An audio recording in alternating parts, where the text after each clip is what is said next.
Hello, guys. Our topic is technological responses to terrorism. We are Team 4, and our team is made out of Michael Clark, Abel Hernandez, and Saim Madrigal.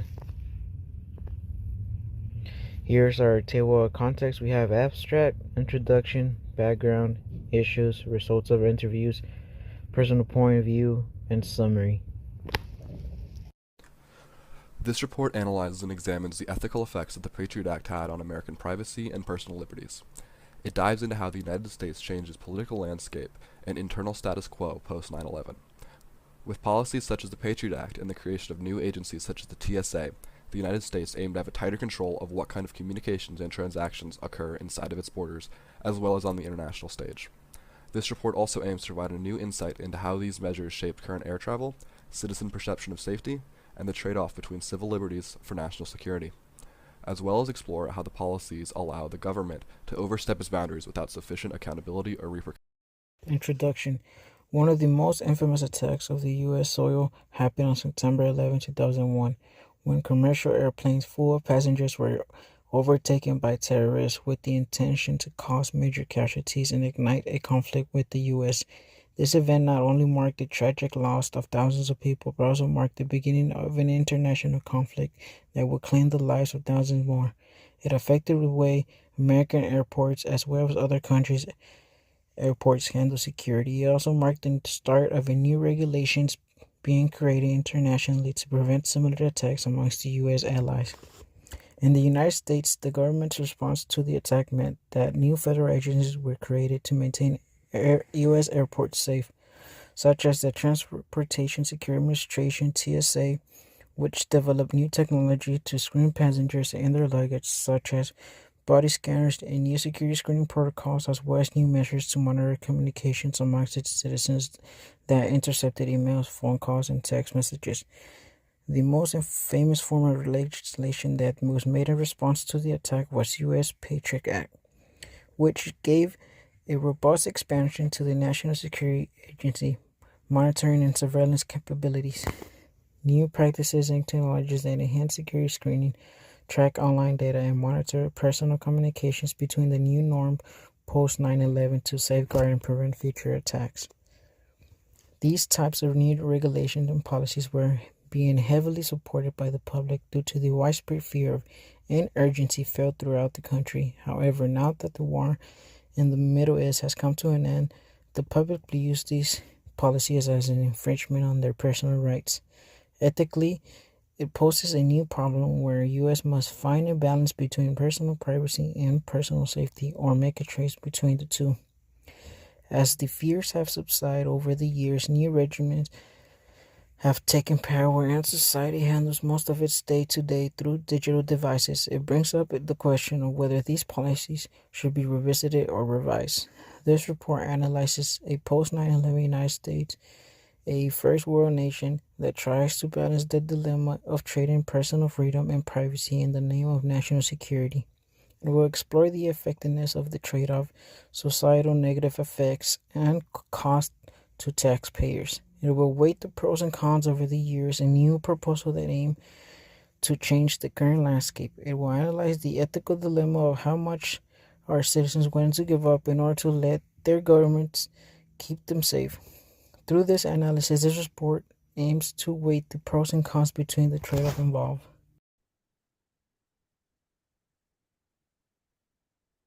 The 9/11 terrorist attacks are one of the most influential events in modern history. Members of the group Al Qaeda hijacked 4 commercial airline flights, with 2 being flown into the 2 towers of the World Trade Center, 1 being flown into the Pentagon, and 1 crashing on the field in Pennsylvania. Almost 3,000 people were killed in these attacks, making it one of the most devastating terrorist attacks in history. These attacks fundamentally changed the American government's view on civil liberties, specifically in regards to privacy. The Patriot Act was passed 45 days after the attacks in October 26, 2001. It included massive provisions that allowed government agencies like the NSA to surveil individuals both domestically as well as abroad. One of the primary ways the surveillance was done was the increase in the use of wiretapping, which is the act of secretly monitoring communications Having huge initiatives and programs were launched to monitor phone calls, text messages, and internet traffic in an attempt to stop future attacks like 9/11 from occurring again. The extent of these programs were not revealed until much later, but the NSA into 2014 was reportedly collecting over 200 million text messages every day. Another key aspect of the Patriot Act was the expansion of delayed notification search warrants. These warrants allow law enforcement agencies to delay for a limited time when the subject is told that a judicially approved warrant has been executed. Prior to the Patriot Act, these sneak and peek warrants were used incredibly infrequently with a large amount of oversight from the courts. But following the passage of the law, its issue was expanded drastically and was often used in cases that were unrelated to terrorism, with drug cases according for more than 70% of the total number of the delayed notice warrants issued. One more central feature of the legislation has to do with the detention of immigrants suspected of being terrorists. The Attorney General has the power to take these individuals into custody and hold them to either be deported or released at a later date. Within 7 days of detention, the government needs to either start the steps to deport them, charge them with a crime, or release them. However, the Patriot Act provides the ability for the government to extend this detention in periods of 6 months if they are deemed a national security threat. This vague language allows the government to almost indefinitely hold these suspects without charging them with a crime. The most egregious example of this was of Mr. Abdullah Baracha, who was held for over 18 years in Guantanamo Bay Detention Center without being charged with a crime, only being released in 2022. In contrast to the United States Patriot Act, the General Data Protection Regulation, or the GDPR, is a modern day example of what a government should do when it comes to protecting one's privacy and security. According to the article posted by the author Ben Wolford, the GDPR is one of the toughest privacy and security laws in the world. The law was created in May 25, 2018 by the European Union. It has brought harsh fines against those who violate its privacy and security standards. This regulation helps people understand what is happening with personal data when it comes to using any kind of service, for example, Google. The law keeps many companies operating in the European Union in check and holds them accountable if anything is to happen to the user's data and privacy. Companies who want to operate in the European Union need to know their users, what is happening with their data before they are able to use their services. These kinds of regulations work better because they bring a balance between one's privacy and national security.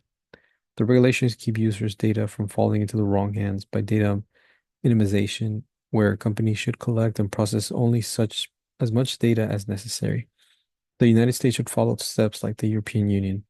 The GDPR is more suited for modern times when it comes to technology, unlike the Patriot Act, which is far more outdated. The Patriot Act may not be the first time the American government suspends civil liberties in the name of national security. This form of legislation can be traced back all the way to the American Civil War, when President Lincoln suspended almost every right in key states by declaring a state of national emergency. It was reported that he imprisoned 13,000 civilians and suspended habeas corpus so that no legal challenge could be upheld in court. Furthermore, he also armed thousands of civilians to help disperse Confederate sympathizers, remove certain governors from elected office who did not align with Lincoln's plan to keep the United States together. This is one precedent where the American government infringes upon the Constitution and its citizens in order to prioritize the well-being of the federal government. There are many other instances where the government overstepped its boundaries and infringed upon the public's civil liberties. Other examples include the Espionage Act of 1971, which limited freedom of speech and criminalized criticism of the government. There were also the Japanese internment camps during World War II, which incarcerated 120,000 Japanese Americans solely based on their national origin. While these presidents predate the internet, they are still worth mentioning since they set the stage for the Patriot Act. Each and every one of these instances were supported by the public initially out of fear for their safety. But in hindsight, they have been seen as infringement of their personal liberties, such as the freedom of expression, right to privacy, and freedom of speech. There are two sides to having these types of security protocols and measures. There are Americans who fully support having the Patriot Act and TSA to keep everyone safe, while there are others who argue that it's just the way of the government to have better monitor control over its citizens. It is important to understand that the current worldwide view of privacy differs greatly. America is a country of immigrants founded by immigrants. Therefore, most citizens and permanent residents have a different point of view when it comes to personal privacy. For example, in authoritarian countries like China, it is common for the government to police communications and restrict access to famous sites like Facebook. Let's analyze the supporters first. Proponents view measures of the creation of the TSA in response to 9/11 to prevent terrorism and protect citizens. As mentioned earlier, the fear instilled from 9/11 attacks have shaped the willingness to accept such measures. Although the TSA is a separate entity and is relevant to the discussion since this physically invades aviation passengers' privacy, the supporters of the TSA have impressive data to back up its existence. It was reported that the TSA screened around 858 plus million passengers in 2023 and prevented 6,737 firearms, 93% of which were loaded from entering secure areas of the airport. There are also survey results that show 94% of the respondents were confident that TSA's ability to keep air travel secure. However, in contrast to those figures, there are critics of an organization like the TSA that show newfound failures. Secret teams from the Department of Homeland Security found that the TSA failed 95% of the time to stop inspectors from smuggling weapons or explosive materials through screening. 94% is an alarming rate of failure, and it is important to note that this is considered an improvement from 2 years ago, prior to the organization being tested, when it tested even worse. Critics argue that the invasive screening procedures in airport violate passenger privacy, creating discomfort and anxiety for many U.S. travelers. These measures could sometimes target specific demographics and raise concerns of racial and religious profiling. The Patriot Act does not fall too far behind. It is a measure that has been very divisive over the years. This report has laid out the groundwork on why it is controversial, but let's break down how it works. The Patriot Act permitted information being collected through procedures through enhanced surveillance and reinforced federal anti-money laundering laws, making it a crime for anyone to support the activities of a group on the State Department's terrorist watch list. Essentially, it grants the federal government leverage to leverage agencies such as the Department of Justice and the FBI to track down terrorist organizations through financial records or private communications. Private communication surveillance included internet browsing history, text messages, phone call history, without little to no oversight. It also allowed the FBI to have the ability to search private homes and tap someone's phone without notice and without a warning. The lack of oversight of this surveillance blurs the lines between the disintegration of personal freedoms and the need for national security. Critics of the Patriot Act argue that it is a law that allows very little revision and has very little room for updates to adapt to this new digital age of the personal handheld device. The Department of Justice and the Immigration and Naturalization Service have also been severely criticized for detaining and harassing hundreds of people of Arab and Asian origin unfairly, utilizing the federal immigration status of the Patriot Act. This is in clear contrast to what the Constitution stands for. Targeting groups based on nationality or choice or religion is a very discriminatory and appalling. These types of measures could potentially hinder law enforcement efforts to keep communities safe. It could in turn alienate minorities and be less prone to report any suspicious activity. It is pivotal for policies like the Patriot Act to be revisited and reworked to reflect proper distribution of power among the three branches. It needs to address new complexities of the modern digital age, where terabytes of data are being transmitted worldwide. It should also align with current standards, reflect foreign legislation like GDPR, where the individual is put first to uphold their privacy, equity, and constitutional integrity.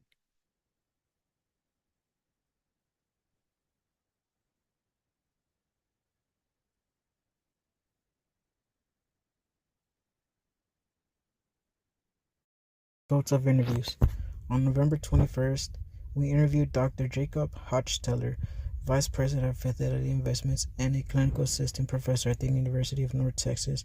Dr. Hochsteller has been in the field of cybersecurity for roughly 23 years. The interview was conducted in person, lasting roughly around 25 minutes. During the interview, we gained a good insight into his views on the technological response to terrorism. During the interview, Dr. Hochsteller was asked his thoughts on the Patriot Act. According to him, the bulk collection of data allowed under the Patriot Act is problematic because it often lacks sufficient checks and oversight. The Patriot Act created many problems like exposing individuals to privacy violations and misuse of data without actionable intelligence gains. We follow up with a similar question regarding the Patriot Act. He was asked if he knew any modern cybersecurity law that works better than the Patriot Act. The one law he gave was the U.S. Freedom Act of 2015. He states that compared to the Patriot Act, it ended the bulk collection of phone metadata by the NSA and instead requires telecommunications companies to retain the data. He follows up with explaining how the data could only be accessed by the government with specific court orders. The U.S. Freedom Act of 2015 was more efficient than the Patriot Act since it provided a more balanced approach by imposing stricter limitations on surveillance. Dr. Hochstetler provided us with more information regarding our discussion. The European Union's General Data Protection Regulation sets a strong precedent for protecting the individual's privacies. According to him, the agency seems to emphasize transparency and accountability in data handling. His insight regarding our discussion gave us a broader perspective on policies created by the government and how newer policies seem to be a little more effective than other ones. As the interview progressed, we started discussing more on the ethical values concerning the technological responses to terrorism. Dr. Hochstetler was asked whether the government should be allowed to access your personal messages and phone calls, for example, chat logs and catalogs from social media apps. His response was no, explaining that the government should not have unrestricted access to personal messages and call logs without a warrant. According to him, from a cybersecurity standpoint, compromising end-to-end encryption or creating backdoors for government access weakens the overall security of these platforms. These types of actions would make the data more vulnerable to exploitation by malicious actors. He explains that it would also erode public trust and set a dangerous precedent for state surveillance. We then discuss his views on what are ethical considerations when it comes to the balancing privacy and national security. He explains that balancing privacy and national security involves navigating key ethical considerations. The first consideration involves necessity and proportionality. Surveillance should be limited to the cases where it is a clear and present danger, and it should be proportionate to the threat. The second consideration was transparency and accountability. He believes that there should be mechanisms to ensure oversight of surveillance practices to prevent misuse. The third consideration is informed consent. Dr. Hochstetler believes that the people should have clear information about the potential for government access to their data. The fourth consideration is avoid overreach. He states that surveillance programs should target specific threats rather than casting wide nets that infringe on the privacy of millions. The last consideration given by Dr. Hochstetler was minimizing harm. He claims that data collected should be protected rigorously and surveillance policies should not create systematic vulnerability. And to prevent leaks or abuse, Dr. Hochstetler provided us with a broader point of view coming from someone with more experience in the field of technology and cybersecurity. Terrorism is something that can make any person fear for their lives. The government's response to 9/11 attacks was appropriate with the creation of the NSA and TSA, but these government agencies seem to have taken the authority too far. For example, when we are taking a plane, you would first have to go through the TSA security system. Going through this is tedious itself, but one thing that should concern everyone is the fact that Customs and Border Patrol has the ability to retain and search your electronic devices and their contents without a warrant.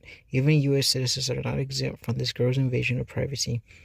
Following the passage of these laws, it will become more difficult to remain anonymous online, especially when these government agencies seek to collect your text messages and calls like the NSA does. This is done to prevent another major terrorist attack, but it comes to a point where they overstep and just collect data from the innocent citizens who overwhelmingly do not have any ties to terrorist organizations. The government should not be able to just ask social media providers for chat logs and call logs. That is just the government invading its citizens' privacy and security. There should be a way to balance one's privacy and national security. The government's technological response to terrorism was successful in the past, but now these kinds of policies are outdated and just keep getting harsher and harsher when it comes to citizens' civil liberties. As technology progresses, more and more privacy and security laws will continue to be created, but it will come to a certain point where the government is overdoing it. The Patriot Act gave the governments more power regarding your privacy and freedom of speech. The NSA and other government agencies should not be able to tap into the messages you send privately or any calls you make.